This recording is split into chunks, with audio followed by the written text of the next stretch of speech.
And welcome to the latest edition of the 941 Sports Zone. John, I think I'm going to call this season 2, episode 2, as opposed to episode 53. What do you think? I got you. I'm fine with Yeah. that. All right. Yeah, Yeah. because I mean, it shows that we've been doing this now. This is our second When we year. when we get to 10,000, it would be obnoxious to have 10,001. But and if you when you change the channel on any station that I'm looking over my shoulder at right now, it always says season 10, episode 4. So Yes. there's a way to do that. All right. 941 Sports Zone presented by Carroll GMC, sales, selection, experience what car buying should be. Who can make you drive with a smile? Carroll can. On the beautiful island of Venice, Monty Jacobs and the gang will get you in a brand new car if you want. We are live on Facebook, YouTube, and Twitch.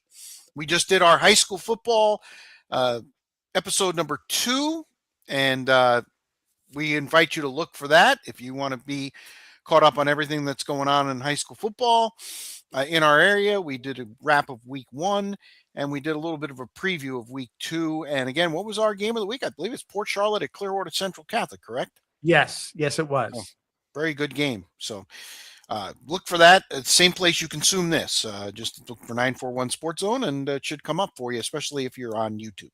And congratulations to last week's winning team from our game of the week, which is Lakewood Ranch Mustang over the Parish Community. Yes. Is it the Bulldogs? No, I think so. No. I'm now you're going to make me look. I said it. I'll remember here as in a minute. All right. Anyway, all right. Let's start with some NFL football, if you will. It's preseason football. I mean, and actually, I believe it's the Bulls. The Bulls. Yes, the Parish Community Bulls. But let's start with the NFL preseason, something I don't normally partake in, but I was home Saturday night trying to get back on schedule. I've been working overnights for the last couple of weeks, so I'm trying to get back into the swing of things. And it just so happened that the Bucs and Chiefs were on ESPN Unlimited. They started with the Chiefs broadcast, which I was like, really? You're going to do that? And then about midway through the first quarter, they went to Coach Gruden and Rondé Barber. The Gruden and Barber show. There was no play-by-play guy. Rondé took over some of that role pretty much, but it was just them two talking football. It was relatively entertaining because Gruden has that ability to sort of, I don't know, he says things that don't seem like they would be interesting, but he makes them sound interesting. Yep. You know, talking about why a guard is doing this or this person's doing that. But I see early on in your notes that you sent me, he is in love with Jalen Daniels. He is. He couldn't stop talking about that young man from Kansas. Yes, and listen, it's a good thing that Gruden was entertaining because the first half was an absolute snooze fest. It ended on a 69-yard field goal. Bruckner of the Chiefs hit it. Everybody went wild. It's kind of like the kid that hit the 70-yarder in preseason for the Jags last year? I think it matters. I mean, seriously? I mean, so I guess they carried him to the second half and they almost won, but they didn't. And, 16-15, the final. Here's my big take from the game. No major injuries. How about that? Because again, the Bucs and let me tell you something. I watched the first quarter. Obviously, Baker came out, and he actually came out for 2 series, and they were going to make absolutely sure he didn't get hit. They ran bubble screen after bubble screen after bubble screen. I don't even think he took a 3-step drop. It was like 1, boom, 1, 2, boom. I mean, it was. Yeah. It was. I think he ended up like 2 for 4 for 10 yards. What does that accomplish? What does that accomplish, John? I don't think it accomplishes anything. I just think I think I'll go bigger picture. I think at some point in time, we're going to see preseason just be backups and guys trying to make the team. There'll be no reason to have a quarterback out there with all the the scrimmages that they do together, all the OTAs, everything else. Joint practices. Let's call them what they are. So all that being the case, I think it's going to be a waste. I think you're going to see backups. And by the way, what's wrong with that? If it's preseason, it's mostly backups anyway. Maybe a guy, maybe somebody needs a little ass to get in a game, whatever. But as far as quarterback is concerned, it doesn't make any difference. Baker Mayfield got nothing out of that game except broke a little sweat. Maybe got used to the logistics of being back in the stadium, whatever else. But one thing I will say though, going back to the Gruden Barber show, one of their guests was Baker Mayfield, and they had no hesitation asking him about his contract. Oh yeah, and everything else. And Mayfield is pretty good about letting his hair down, so to speak. Mm-hmm. And he did a little bit. And there was a tone that I picked up from him that if I was a Buccaneers fan, I'd be a little bit nervous about. Yep. I know Vita Vea signed 1-year extension, $30 million. But if I'm a Buck fan, I'm thinking that Baker's realizing he can go anywhere he needs to. He's a commodity now. He understands his worth, very much so. Everybody's talking about putting him on the whatchamacallit, franchise tag, right? Yep. And while he'd make a lot of money, it might aggravate him even more. You know what I'm trying to say? Because he's looking for some longevity to the contract because he realizes that that it's fleeting, and he may not be the guy who can play till he's 42 years old. He's not the biggest guy in the world, right? And so that being the case, if I'm the Bucks, I would try to. I know there's no negotiations, but if I saw that and I thought that he is my guy, then by all means, I think they need to lock him up before it gets more and more bitter. Well, here's my thought on it. Okay. They say no negotiations. Okay. They're going to play in Jacksonville next week in a half full stadium because it's under construction. You don't get to go to Jacksonville this year, John. I think you have to go to where? You get to go to Atlanta, right? Or Atlanta, North Georgia, whatever. But nonetheless, I think there's a little more than 2 weeks between that last preseason game on the 28th and the first game against the Bengals on the 13th. And I think the two sides will get together in that window from Saturday the 29th till the first Monday of practice. And I think they'll try to hammer this thing out. And if they don't, then obviously they're not going to get a contract. And at that point, we play the high stakes game of chicken. Baker does well when he plays with a chip on his shoulder. Yes. But also, last year he got banged up, and the reason, he'll never come out and admit it, but the reason that they didn't make the playoffs and they went from 6-2 to 8-9 was because he was not healthy for the second part of the season. I don't think there's any question about that. Anybody that saw him throw the football could just see that. That being said, he's betting on himself.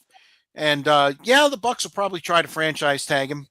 I think if we get to the point where the regular season starts, I don't think they're ever going to get a long-term deal with him. And then the Bucks got to figure out, do they, because I was talking to a friend of mine who's like, they're going to win 9 games by accident, which I kind of find strange, but that puts them right in the middle. That puts them like 15 to 20. You're not going to get a quarterback, if you will, of major caliber. No, I honestly, Rich. So I don't think that the Patriots pathway, whatever you want to call it, a 15-year run, maybe longer than that, maybe 20 year run with Tom. You're not going to see it that's done. There's not going to be a dynasty that goes that long. I think that if you do things right in the NFL, you have a 3 to 6 year window, and you can say, maybe a shorter or longer by a year, whatever it may be, and that's because you can get that's when you have a great quarterback with a great coach, and they're married together and everything's good. How long has Mahomes been in the league now? Going on 8 or 9 years? Yeah, I think this is his 9th season. 2018, right? Right. So think about Mahomes. There's been an extended situation there, but look, he got hurt. Do we know he's going to be up to 100%? We don't know. Do they have the pieces? The division got much better. Mm-hmm. So you look at that and you say, okay, so what's going to happen there?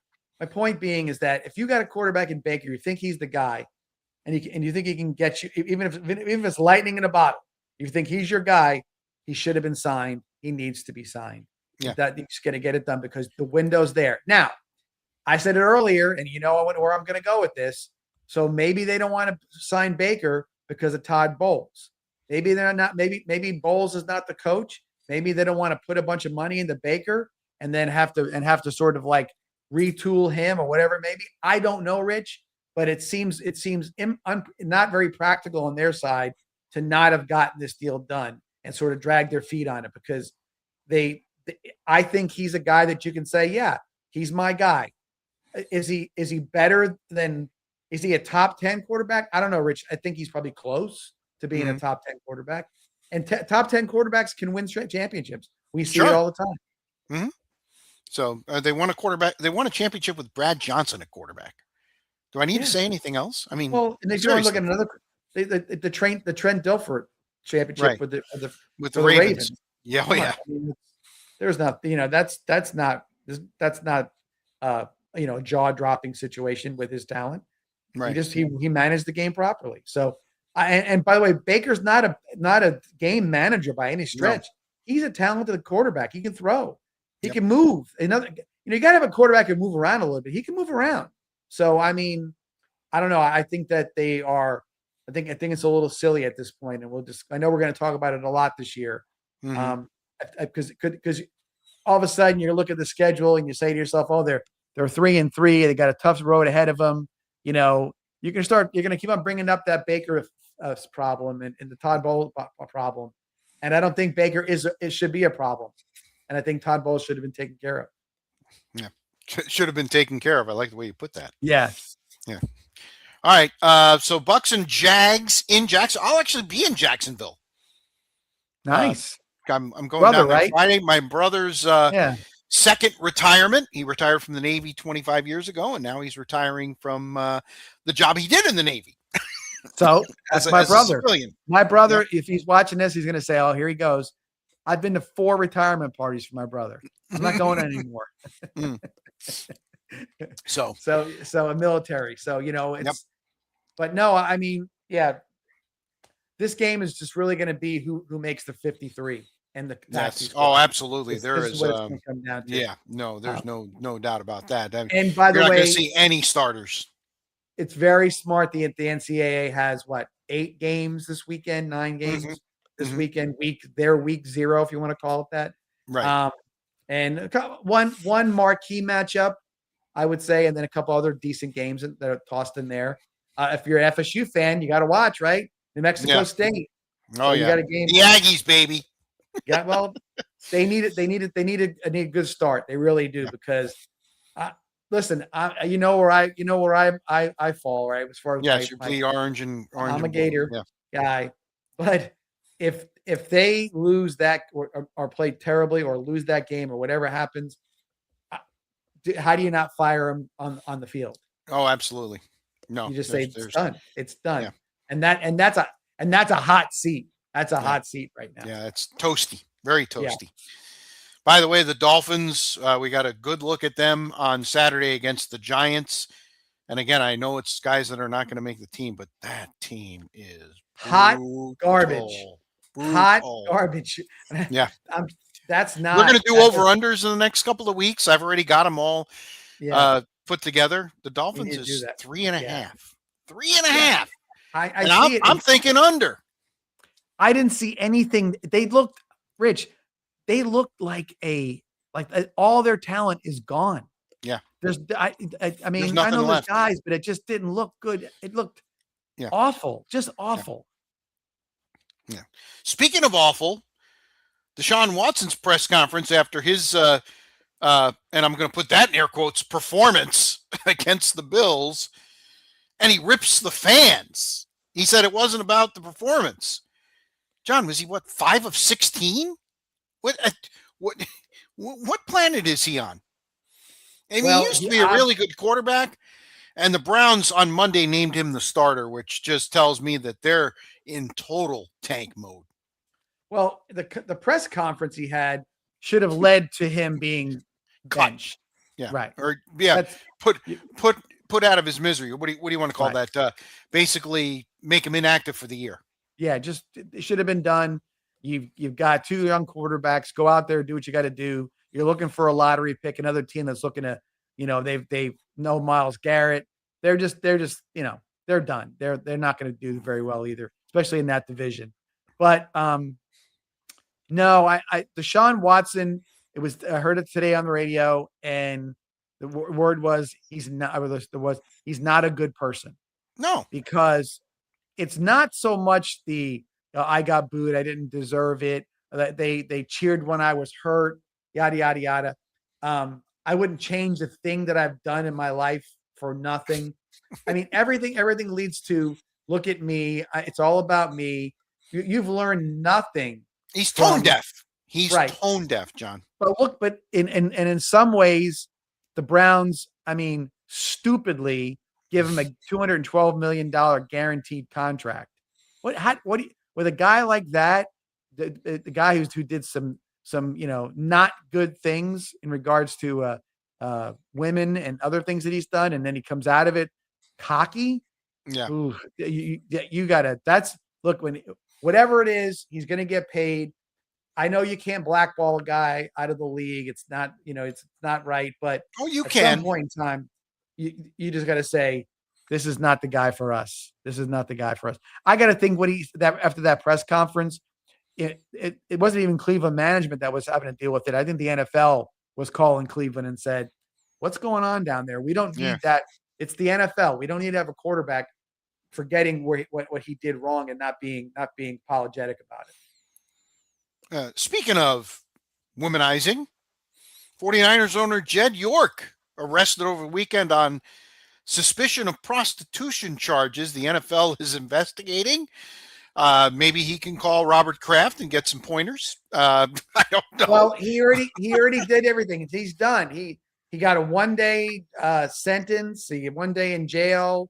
Yeah. A small fine. But it's just you can't write these things up. I know. Reality is better than fantasy. Okay, so he's a gazillionaire, and it was over $140. He's in a come on, dude. He's in a trailer park. He's in a trailer park in Ohio. Yes, it's in the town where they had the big chemical spill and the big train that blew up. Right, mm-hmm. It's right in that town. Right, he's there. He looked his mugshot with his orange jumpsuit on. He looked like he was the garbage man. He's a billionaire. He owns an NFL team, and he's trying to get a prostitute to go meet him in a trailer park, or he's in a trailer park. How does that happen? I mean, I don't think the York family were in a trailer park before they made their money. I don't know, but how do you even answer a question to that? I mean, how bored do you have to be? Yeah. You're a billionaire. You're a billionaire. I mean, I can't. I don't want to get into, but you can have you can go out there and say, hey, I own the 49ers. How about you 10 ladies come over to the house and we'll have some drinks? Okay. No, I'm going for $140 East Palestine, Ohio hooker. I don't know what else to say. It's ridiculous. Yeah. And you know what? It'll just like with Kraft, it'll be a joke. Unless they do something equally as stupid as what they've done. Kraft is going to the strip mall for the Chinese massage or whatever he was doing with the happy ending. And and now you have another owner. I don't know. To me, you say, boy, wouldn't I want to be that guy? Well, if that's where you end up, with $1 billion in your pocket and an ownership of a football team, boy, there's got to be better things to do. I don't think he pulled up in a limo. What was he driving? I have no idea. I don't know much of the details, but it's a seedy story. Just, it's wow. Yeah. So, and the NFL's got a couple of these. Remember, the owner of the Giants is in trouble, and they want to. So, here's the thing: you're asking the other owners, the other billionaire owners, to come down on these guys, right? And you're going to go into their closet. Yeah, This is just seedy in so many ways. Again, I'm thinking of so many different things. Sometimes when it's old money, let's call it old money, a generational money or whatever it may be, that life just gets boring. That's all I can think. Right. What's the challenges in your life? What are you doing? I don't know. I'm trying to rationalize it, Rich, but I really can't. I really can't do it. There's no way I could put myself in that spot and say, that's what I would have done. That's exactly what I would have done. Yeah. Drive to Ohio and find me a $140 hooker in a trailer park. All right. Some more. Let's go on the field, shall we? Sure. The Raiders got some really bad news. Ashton Jeanty was taken off the practice field. I believe it was on Monday as we record this. Originally, they thought it was a knee. It turns out it's a sprained ankle. Question is it a high ankle sprain? And how long is he going to be out? And, of course, the Raiders, they're starting Kirk Cousins. He was supposed to be an integral part of their offense. Obviously, a big blow to a team that, is in a division. They're almost certainly going to finish last. But you just wanted to see some improvement. If he misses a lot of time, I don't know how that happens. I really don't. No, and you're right. It's Mendoza's team for the long haul. Yep. I mean, Kirk Cousins is going to do. He does a good job wherever he goes. He's not a guy who's afraid to mix it up for sure. I don't know, Rich. You don't want to. With a young quarterback who's going to get inserted into the lineup probably week 7 or 8, whatever that may be, give him a run at a couple of starts, and maybe you if he gets a little dinged up, you pull him out and put Cousins back in, whatever the plan may be. But you don't want to be in a situation where they're 0-9 and you're throwing him into the mix, and right. Max Crosby's not having a good year, and all the little things that can kind of happen with that. So I don't know. I don't, other than Mendoza, I think that's going to be their only storyline that we're going to be watching this year with them. Right. And again, seems like the theme right now has been talking about a lot of teams are going to be going for the number 1 pick. Las Vegas, Miami, and Cleveland. There's 3 right there from the AFC that will struggle. See, Vegas already has their quarterback, so this should be kind of interesting. Well, nonetheless, if you have a first round pick and everybody wants it, boy, that's a heck of a ransom you got right there. So you can dangle that carrot. All right, a couple other news and notes items. Texans make a trade. They lost their number 2 wide receiver to a season-ending knee injury, so they went out and got Kayshon Boutte from the Patriots early on Monday for safety Jalen Reed. Patriots need a little help in the back end, so it's probably a trade that's going to help both teams. Patriots also get a 7th round pick in 28. Kayshon Boutte was kind of odd man out there. The Patriots went out and got a lot of help at wide receiver. He was probably going to be. Brown took care of that right there. Right. No doubt. But Rich, I will say this too. You're hitting some good notes with me here. Another team that had scandal being the Patriots. You mentioned Bob Kraft, but we didn't really talk about Mike Vrabel and his situation. Yeah. Now, I think Mike Vrabel is a nose to the grindstone guy, a player's coach. I think he's all that stuff. But I don't know if that doesn't have a lingering effect. That whole situation, because I don't think it's over. I think there's way more to that story than we know. Right. Now, does that mean it's that they're trying to move on from it from a Patriot organizational perspective? Absolutely. Yes. Oh yeah. But I think in the media, there's somebody trying to put this whole thing together, and it could be something that I don't know. I don't say this lightly, but I have a feeling that there's more to this story, and it could be something that the NFL might have to get involved in, because coach and reporter, intimate relationship, pillow talk, whatever you want to say here and there, is it appropriate? Does it become such a bad situation that Vrabel has to try to fix family situations? He's always taking some time already, but that's still not, and if it keeps coming up or it comes up, it becomes a constant source of angst. I don't know, but that's another story to look at to see where that heads. Because one thing that you don't want is, you don't want the coach to be not 100% in the game when you got a second year guy or a third year guy at quarterback that is just coming into his own. He needs to have some stability there, and I think Vrabel is a big part of that. Yeah, and Drake May in his third year for the Patriots, who are trying to defend not only the AFC East but also the AFC title. Right. And I know a lot of people thought that they were fortunate to get there because Bo Nix got hurt. The schedule gets a lot tougher, so it's just all adding up to not nearly as good a season as it was a year ago. 941 Sports Zone, presented by the good folks at Carroll GMC on the beautiful island of Venice. Experience what car buying should be. Who can make you drive with a smile? Well, Carroll can. They have the sales, the selection. Monty and the gang will take care of you at Carroll GMC in Venice. Let's move to the college game. Kind of intertwined, if you will. Yes. There's a crossover. There is.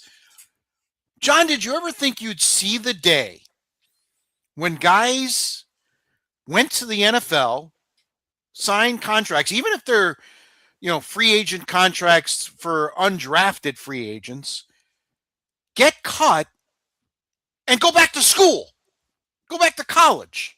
I mean, this is wild stuff here. The answer is no. Yeah. But if anybody in this day and age would be right in the middle of it, it's Lane Kiffin. Of course. Okay. My goodness. Please. I love the way he has this. I mean, like, I can't imagine that there's a bunch of people from Louisiana, reporters and people and national people at a press conference, and he's trying to act like, well, it wasn't me. I don't know what you're talking about. And, this judge said this, this judge said that. So we're going to go recruit him and everything else. No. My opinion is that more than likely that's the right people got into Lane Kiffin's head and said, if you do this, we can go out and get some of these guys that aren't going to make teams because they got the extra year, and it's an anomaly. We can sue our way to doing this. There's no doubt in my mind this was an LSU move, and others are going to follow suit. Yeah, well, but Daquan Wright, one kid that they're talking about who just got cut by the Browns, played for Lane for 2 years at Ole Miss. No, so he's very familiar with him. Very familiar with him. You can't tell me that they didn't already know this was going to happen. They said, go ahead, see if you make the team. If this was already set up.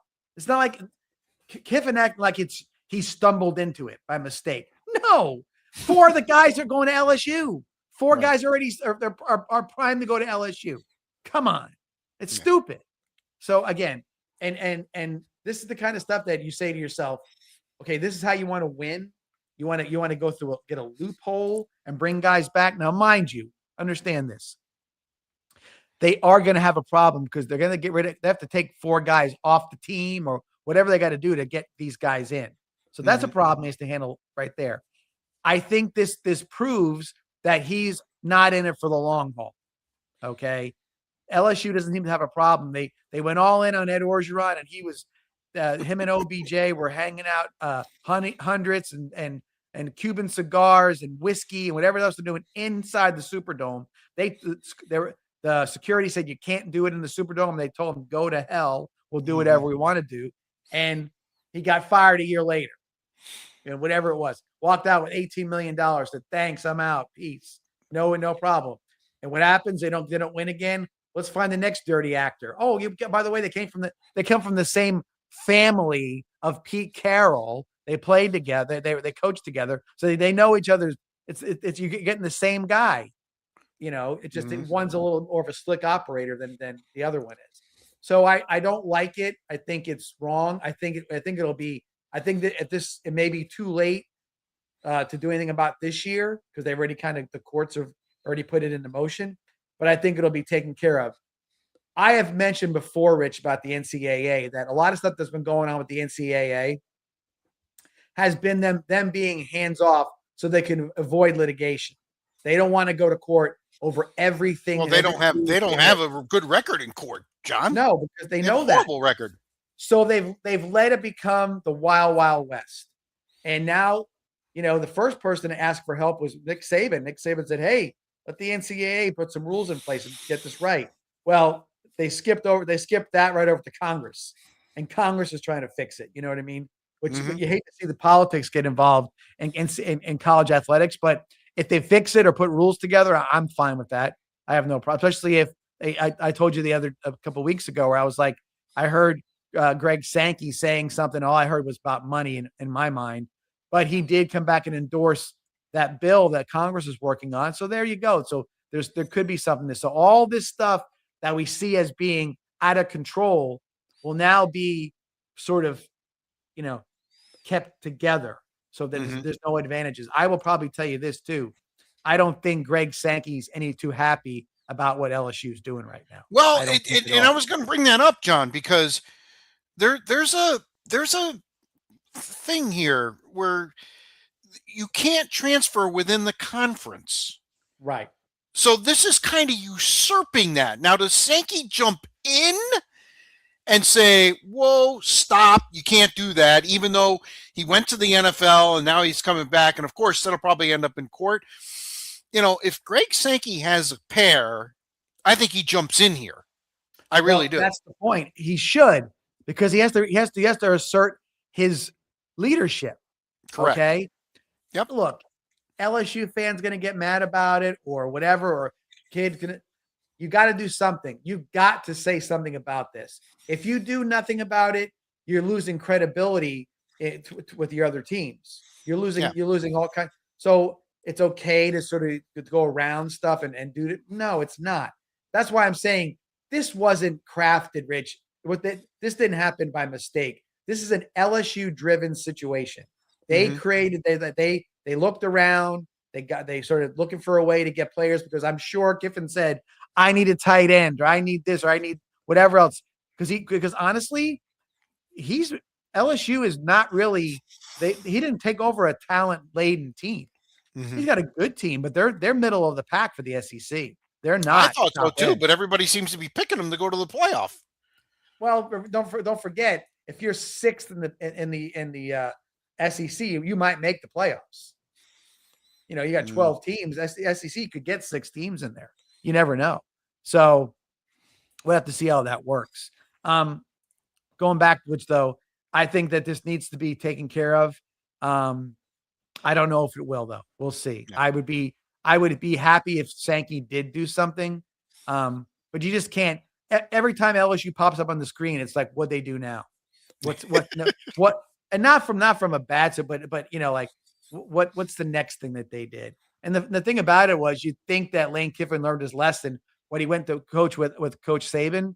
He didn't learn a damn thing. Nope. He didn't learn a damn thing. He went there only to revive his career, and he's going right down the same path he was at when he was at USC and Tennessee and wherever the hell else he's been.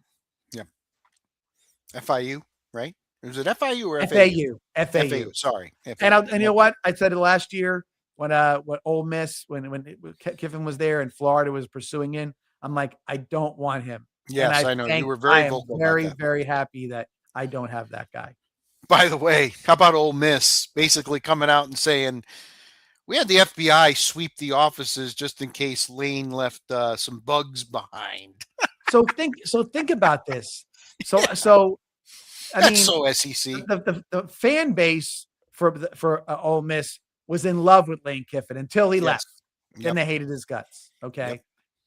I think that the Ole Miss people know exactly. Lane Kiffin's the same guy he was at Ole Miss that he is at LSU. There's nothing different. So when they say they're doing something, I think they legitimately know that the guy would do something like that.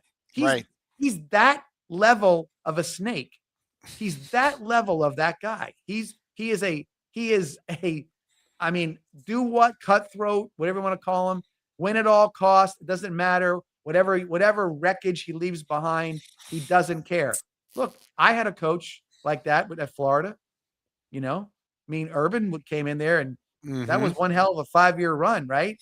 Everybody came in there. They were shooting people, doing all kinds of stuff, right? And, now we're like, oh, it's okay, everything's great. But you don't forget that. There's a reason why Florida's been bad for the last 20 years because of that. They've never been able to recover from it. So we'll see. All right, let's get to the field. Week 0 games, college football. Not too many tremendous matchups, especially if you look at the point spreads. The only ranked team in action is number 14 USC, who was supposed to play Notre Dame. Instead, they're playing San Jose State. Not much of a difference, Rich. No, not at all. Not at all. No, the Irish, the Spartans, 38.5's the spread. And quite frankly, on Saturday, I might throw a few drachmas, and I hate laying wood like that, but I mean, if USC is going to be anything, they should win that game like 70-0. Yeah, but you know what? San Jose State's it's either San Diego State or San Jose State or Fresno State. One of those states always has a great year or has or better than you think they are, kind of thing. Okay.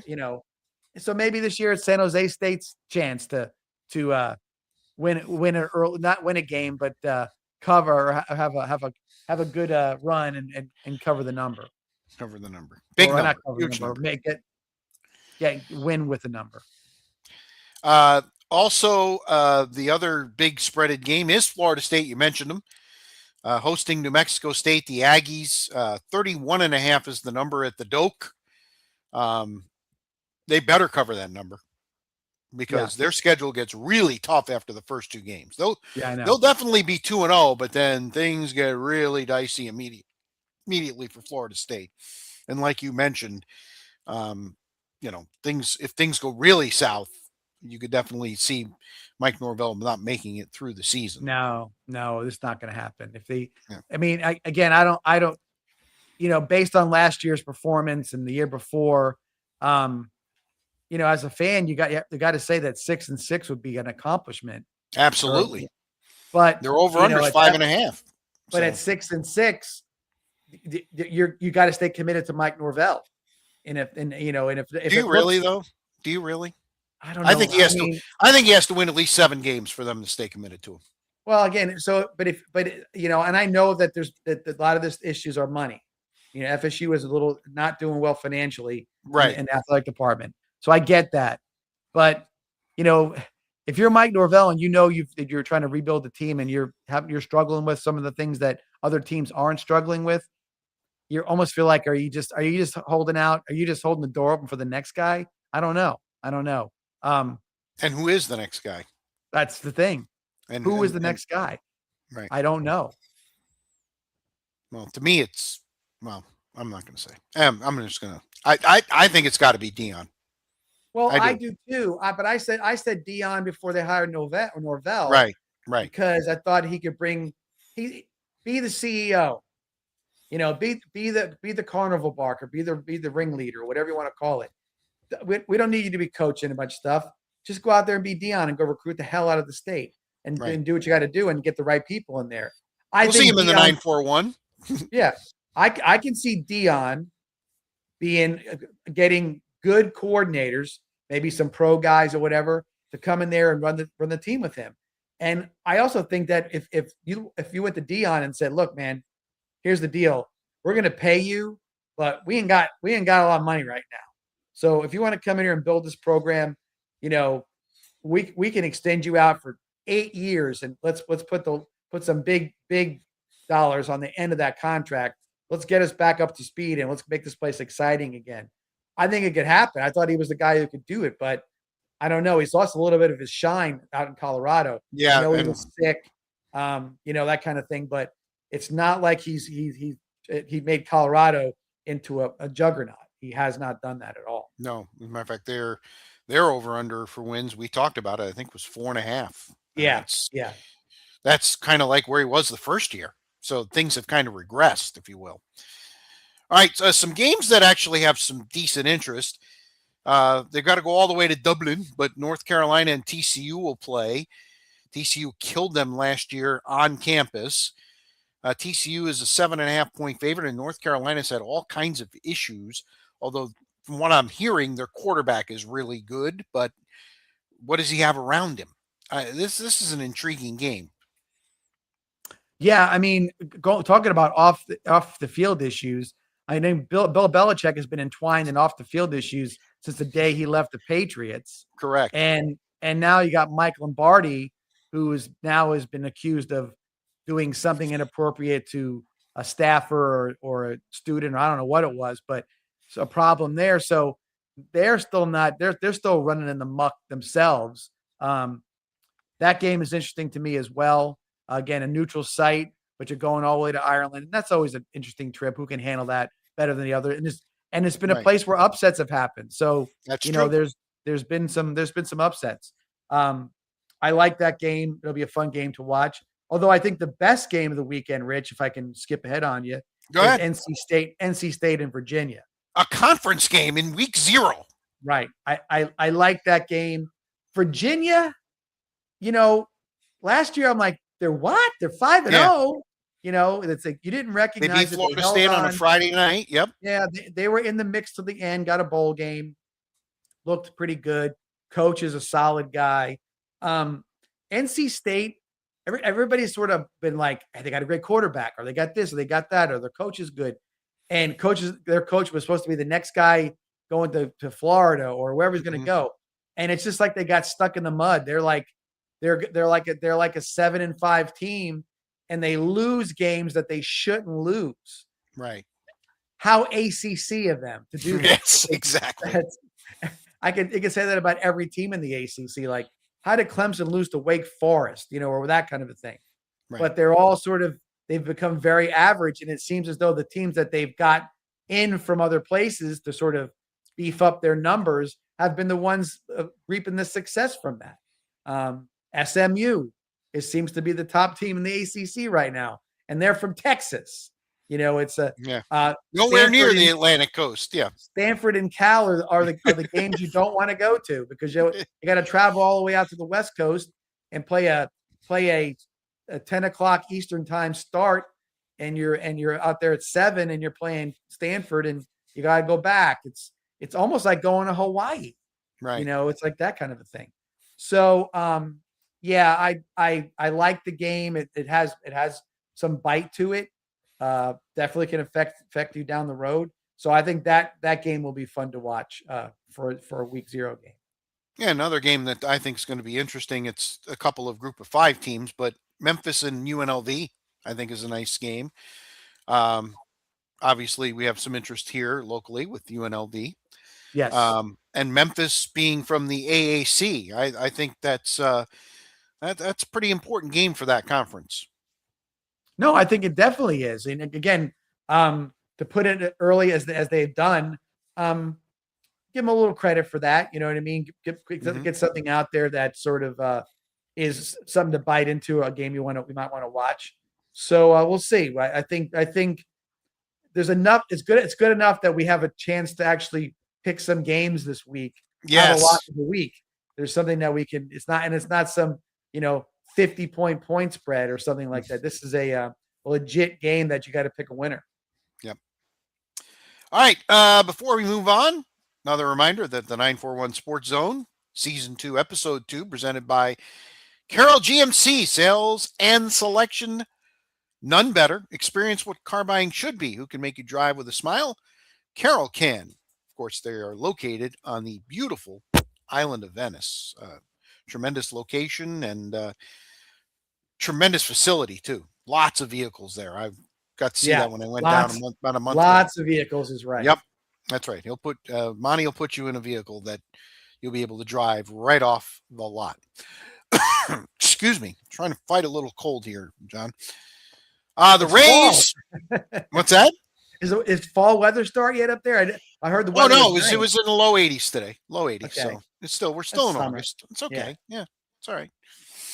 The Rays got themselves Monday night a nice win in Detroit, 4-1. So they've won back-to-back games for the first time in a while. They had lost 3 straight series where they lost 2 out of 3 after coming home from that 9-0 West Coast road trip. So their lead in the AL East now 3.5. Drew Rasmussen winning his 14th game. He's definitely in the discussion for AL Cy Young Award. He's won 7 straight starts, which if he wins one more, I think becomes a club record.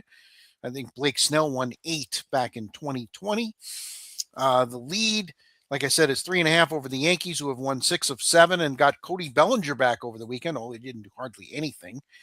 However, bad news for the Yankees, Giancarlo Stanton appears to be done for the year. And say what you want about him, especially in the regular season, but he's one of the most clutch players in the postseason. He was really good again last year. They're going to miss him.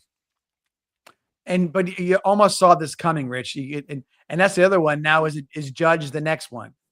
Right. that doesn't make it back. We'll see. We'll see. If you're a Rays fan, that's good for you, right? That's one less big bat to deal with. But I will say this: not to put a wet blanket over baseball talk right now, but I'm still very secure in what the Rays are doing right now. I know that they've not won a few series. It's going to happen. I will be very surprised if they don't come September and start to pull away again. I think that they're just set up for that. Now, there's going to in the AL is going to be 4 good teams. I think it's going to be the Rays, the Yankees, the Red Sox, and the White Sox. I think those are your 4 top teams. Would you say at this point? Probably. So we'll see. I mean, I don't want to look too far ahead, and I don't want to be overly confident, but I just feel like the Rays have sort of they kind of feel. I feel like they're on steady ground. I don't feel like it's shaky. Okay. Well, interesting week coming up Thursday of this week as we record the 27th. Both the city of Tampa and Hillsborough County are going to have votes on funding for the Rays, and it looks like they're going to be close votes. I know there's some people on the stadium side that are basically in celebratory mode, but if both votes are 4-3, that makes me very nervous. They got to get them both in order to get this thing going, finally get it off the ground, get a shovel in the ground, and get this stadium started. They need this momentum. But I got to tell you, I'm very, very cautiously optimistic. And again, until they actually put a shovel in the ground, having lived there for years and watched this stadium saga go on and on and on and on. Like I said, until a shovel goes in the ground, I'm going to be a doubting Thomas or a doubting Richard. The Tampa market for broadcast for TV, what 11th? 10. Biggest 10th. They're in the top 10 now. They're number 10. You're top 10. You're top 10. And when you watch the news and you see these council meetings and these people and whatever else it is, it doesn't feel to me like they understand that they're the top 10 market. Right. I get that Florida has reaped the benefits of having retired people move down here, spend all their luxury money on our golf courses and in our restaurants and whatnot. All those things I get. But guess what, guys? You got to act like you belong in the big time.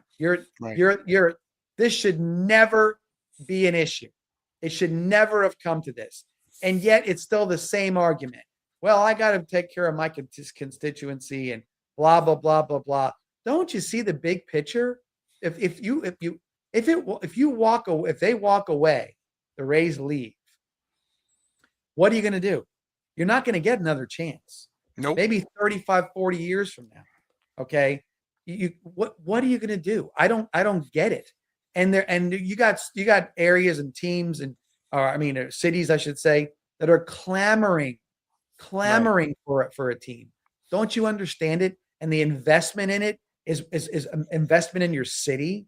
They want to all say I'm not giving the owners a bunch of money. I'm not doing that. Blah, blah, blah, blah, blah. I get it. But don't be so ignorant and so short-sighted and so old school that you don't get it. This is not a barn raising, on somebody's property. This is a major situation that by connecting it to the HCC, the buildings, and having a campus out there and a whole setup, what's the holdup? And there's state money involved. I don't get it. I want to see the plan. What plan do you want to see? Yeah, are you going to argue over are you going to get involved with the what it looks like and everything? I don't understand it. It just, to me, it's grandstanding from a bunch of yokels who just want to put their name out there so they get their 1 minute on Channel 8 and they can say, look, I fought for you. Come on, man. Do what's right for everyone. Don't be so short-sighted that you want to make something good because your 10 people that voted for you are going to not put you back in again. I think it's dumb. Yeah. So we'll all be waiting, and of course next week we'll talk about that here on the 941 Sports Zone podcast. All right, a couple more things before we get to the locks of the week and wrap it up with the what's bugging me. Golf was actually some excitement over the weekend, although it certainly didn't look like it on Sunday. Wyndham Clark had a 5-shot lead going into the final round of the BMW. Looked like he was going to cruise home, and then he started playing and started missing putts, and the ball started spraying, and before you know it, he's tied with Rory McIlroy. Yeah, but I got to give Wyndham Clark credit because he did this earlier this year with Scotty, didn't he? Where he was in the lead, and then he US Open, he stumbled, and right. I think he won. Did he win the Canadian Open too, or no? No, he just had a little controversy in that one. He didn't win it, but listen, I got to say this to you: fantasy golf ended last week because the next tournament is the last tournament. There's 30 guys, and you've used up most of the guys, so you're really not fair to kind of put it out there. So this was the last week, and guess who I had left to pick? Wyndham Clark. Oh, really? So it was like what you look, you're always trying to figure out what course these guys are going to be playing that they're good at with, and what grasses and what all kinds of stuff, right? You're always thinking about stuff. But Wyndham Clark has become a player in big time tournaments, and the way he's won his tournaments, the two big ones this year, he's shown a lot of intestinal fortitude, if you want to call it that. Because everybody was rooting against him both times. Right, sure. And he went out there the day before, he finished 1 over on the final 3 holes. So going into the final 3 holes, it wasn't looking like it was going to do very well. And what did he finish? 3 under for the last 3 holes? Yeah. So he went out and goes out and birdies the last 3. Really nice golf course, by the way. That golf course, it's been a major championship course before. Last one was the PGA, I believe, in 19 or 20 or whatever it was. But nonetheless, a nice looking golf course. I thought it suited itself for the magnitude of that tournament. Now we go to Atlanta, I think is where they would end up, and they play for the Tour Championship, and Clark will be part of that. Yes, he will. He'll be one of the 30. The last one to get in, Ryan Fox, ended up 30th. They already got tee times listed because it's 15 they're ready to go. Yeah, they're ready to rock and roll, but it doesn't start until Thursday. $40 million purse, $20 million to the winner. Of course, Tommy Fleetwood made his name last year by winning the Tour Championship in Atlanta. So who's going to make their name for themselves this year? It'll be interesting. I'll watch them this week. I don't know. It's not the weighted. It's everybody's playing. I was trying to find out, to be honest with you, and I couldn't find any. I don't remember, but I'll say this to you: it's going to be really hard for Scotty to beat Scotty. Yeah, he was sick. They find out now he was sick last week. Right. So he fought through being ill. It's just hard for me to think that he won't be contending in this one. Now, Rory, who looks like who every week looks worse and worse, like he get out of bed, didn't shave, whatever, barely brushed his teeth. He looks a wreck. But I mean, there's big names. There's guys who have been playing very well. Anything can happen, but I just, it's going to be hard for me to think that Scotty won't win this. Yeah, I kind of agree with you. It's interesting that Matt Fitzpatrick is second. Well, and he's a guy all year long. I've been on him all year long. I put money on him, and all year long he's disappointed me. I'm not going to put any money on him here. He'll win by 10. Well, you know what he is, Rich? He's a very consistent guy. Yeah. Okay. He has a very good all-around game. But you know what that gets you? 10th place. Right. He's currently second, though. Yeah, no, I know that because he's, but I'm saying, like, we talk a lot about wins. You know, how many wins did you have? You know, right. He had 2 wins or he had 1 win, whatever. And Fitzpatrick won with his brother down in New Orleans, so he did have a win. May have had a win before that too, I forget. But nonetheless, he's a very consistent player. What does that mean? He has great irons. He does everything right. So it's not a lot of spectacularness to it. You know what I mean? When you're watching the last group this last time, and Rory's hitting 357-yard drives down the middle of the fairway, making a run. Clark's hitting at 317. He's playing great. You know, when you have that, and Matt Fitzpatrick kind of plods along, makes a lot of money, but doesn't really sort of give you that, you know, chill to what's going on. All right, so we'll look forward to that in Atlanta. All right, let's move along to locks of the week. I kind of made an executive decision. Okay. We kind of talked about this a little bit. I'm going to crown you champ of season 1. Okay. You won by 2. You won fair and square. You led basically wire to wire. The non-gambler beats the gambler. All right. Wasn't that how it always is? Yeah, it is the way it always is. All right. Yeah. Who wins the college basketball pools? You know, not you, it's your wife or your girlfriend or whoever. Yeah, it's exactly. All right. Let's go into season 2. We've got a few college football games, or do you got somewhere else you want to go? No, I'm going college football. Okay. So I'm just because the game's in Dublin, I think it's going to be fun. Okay. I'm looking right now, and it's TCU giving 7.5. Yes. I'll take TCU and I'll give the 7.5. All right.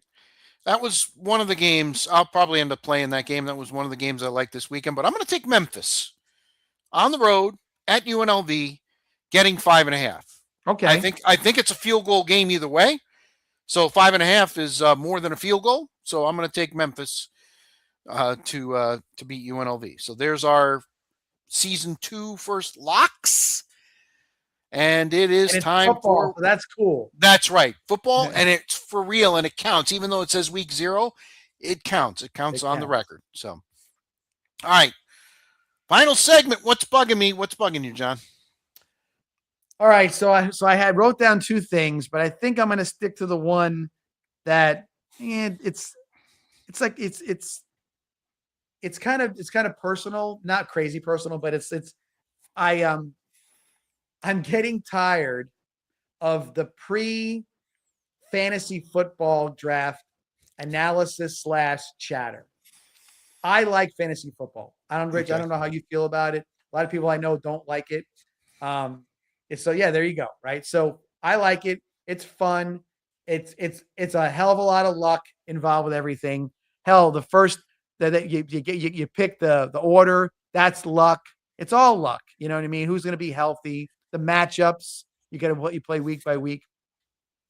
But when people talk about this, like Ashton Gentry sprains his ankle, and it becomes an entire day's worth of stuff because that's going to affect who you pick in fantasy football.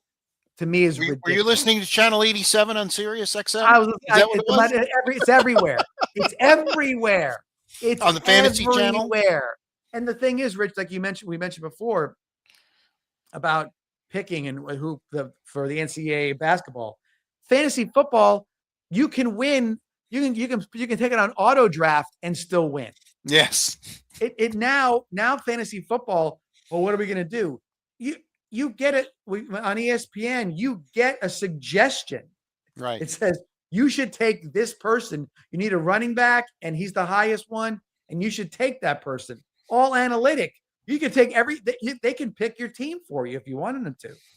But that's what happens. It used to be back in the day. You had to do some research. You had to figure things out. You had to write all these names down, and you're crossing them off, and that son of a bitch took my guy, and all this other stuff. Now it's like, I got my magazines. I lost the running back. I have 10 more in the queue. Whoop, hit him. It's amazing to me that there's still this angst and chatter about it. And for as much as I don't like chatter about fantasy football in the draft, before the draft part of it, and I love the draft part, it's always fun. I hate the chatter after even more. It's not. I enjoy doing it. Don't get me wrong, but it's not everybody. It's not everybody. But some people just want to go on and on and on about fantasy football. My gosh, it's understand how much luck is involved in this before you start to think that you picking the backup running back for the Cardinals because you know that Love is not going to make the whole season and you're a genius. Right. No, you're not. It's not that big of a deal, but it's fun. There's a lot to it when you're trying to, especially if you have to know a little bit. But honestly, do you really have to know a lot? Because nowadays it spoon feeds you. Yeah. So that's what's bugging me. It's nothing crazy, but just like I don't want to talk about that anymore. I don't want to talk about, hey, who do you think's going to be that? No. But let it all happen. We'll pick some players and see how it goes. All right. I'm going to be, I don't know. I thought about this earlier today. What bugs me is week 0. Okay. Week 0. I'm tired of week 0. Week 0 in high school, week 0 in college. Now in high school, we know it's Kickoff Classic, so they've kind of renamed it week 0. But I want more meat on the bone than we're looking at this weekend. Why do we have to wait another week? Seriously, let's roll out a whole bunch of games. Let's get going. I mean, we've waited over 200 days for crying out loud. Let's get the ball rolling. Let's go. We got USC, who, by the way, they've re-upped with Notre Dame now because they got their way. They were going to take their ball and go home, and they're like, well, we want to play early in the season, and Notre Dame's like, okay, all right. After getting all kinds of crap for getting rid of the game's finally back on. But I mean, I look at the matchups, and I'm you brought up one that I think is a pretty good one, NC State and Virginia. It's actually a conference game. Good on those two teams, by the way, for scheduling a conference game in week 0. At least there's a game that matters in week 0. Well, and we both stayed away from it. We both stayed away from that game because I don't know what to expect because it's a conference game. And if NC State is, they're always pretty talented. If they can get their act together, they should beat Virginia, or at least get that. Virginia won 11 games last year, John. 11 games, and they should have won the ACC, but of course, we had the weird tiebreaker, and we had Duke. Right. And so they didn't even get a team. They had to get an at-large Miami, who, by the way, went all the way to the championship game. But I want it all. I don't want this week 0 crap. I don't like it. Well, Rich, think about this, okay? So why wouldn't you, like you said, instead of having a week 0, have a full, maybe not a full slate of games, but maybe half your game, half the teams play, because everybody get an extra bye week then, wouldn't they? Exactly. So you can come out of the gate and half the teams play on this weekend and the other half play next weekend. Mm-hmm. And leading into Labor Day, whatever else goes on, you can spread the games out a little bit, but everybody gets off to a good start. They can regroup and do whatever they got to do, or get off to a quicker start, but you can make an extra week out of it. It almost, to me, it looks like it will happen. That's what I'll say. Eventually. Yeah. It will happen, because look at the NFL. It's going to be 17 games. We know it's going to be 18 games at some point in time. It's a nice square number, and it's going to be right where it's at right now, the weekend before a President's Day, so nobody has to work on Monday. Right. You're done. You're tidy. I will say this too. I think they're at some point in time, the NFL will expand the rosters because they're going to have more players on the rosters in order to be able to get. Agree 100%. 100%. Because they're all getting hurt now. Now you're going to throw another game in there? And for as much as the 32 owners in the NFL are money hungry, they're not anymore. They're not more money hungry than every team in the SEC, in the ACC, and the Big Ten. You tell them another extra week of money, and we're going to call it the All-State Kickoff Pre-Week, blah blah blah, and you're going to get more money for it. They'll be playing games in July if you ask them to. Trust me. Yeah. All right, that'll do it for this edition of the 941 Sports Zone, Season 2, Episode 2. And we've got some meat on the bone with some college football. Looking forward to that over the weekend. We got the championship, the FedEx Cup championship, if you will. You and I both mocked that a little bit. Yeah. But I guess, there should be some excitement. There should be some excitement. As far as I'm concerned, from this weekend on, there's nothing to complain about watching TV on the weekend. Correct. You've got college football. You've got the FedEx Cup, like you said. You got it makes baseball a little bit better. You know what I mean? Because of all that. Getting into September, baby. You still got the exhibition football from the NFL. You've got fantasy football drafts all this weekend. So there's all kinds of stuff going on. So this is it. We are on the launch pad taking off right now for what is the best sports time of the year from now until February 15th? I believe it's Valentine's Day this year, John. Super Bowl's on Valentine's Day. Well, that's going to go over well, isn't it? Well, you know what? I'm sure there's some wonderful women out there that would love to have Valentine's Day on Super Bowl and their husbands tell them, no, honey, it's Valentine's Day. It supersedes the Super Bowl. But I don't know if that is going to ever happen at this point. It would listen, if Super Bowl was on Christmas Day, there's your competition at that point. It's big. It's Santa big. Or Super Bowl. There you go. Oh, exactly. Well, they got 3 games now on Christmas. 3 games on Christmas. They bumped the NBA to the back of the line. Just said yes. Yeah, your 5 games are nice. We're gonna put our 3 games. Don't you know LeBron is playing the Celtics? Nope. Nope. We don't care. We're watching football. Exactly.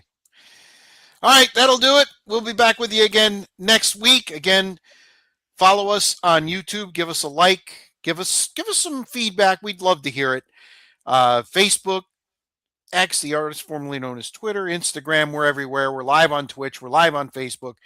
We're live on YouTube. So consume us either live or when you're riding your mower at work. There you go. Right. That's perfect. That's perfect. Somebody I know very well does that. Yeah, it's a pretty cool guy too. Pretty cool guy. All right, John. This guy. Have a good week, and we'll talk to you from North Florida next week. Yeah, cool. Very cool. Probably in the airport. So we'll have to figure that out. So there you go. Yeah, real media guy doing it from the airport. There you go. Yes, everybody will be like, what's this guy doing? He must be important. He must. All right. Till next week. So long, everybody.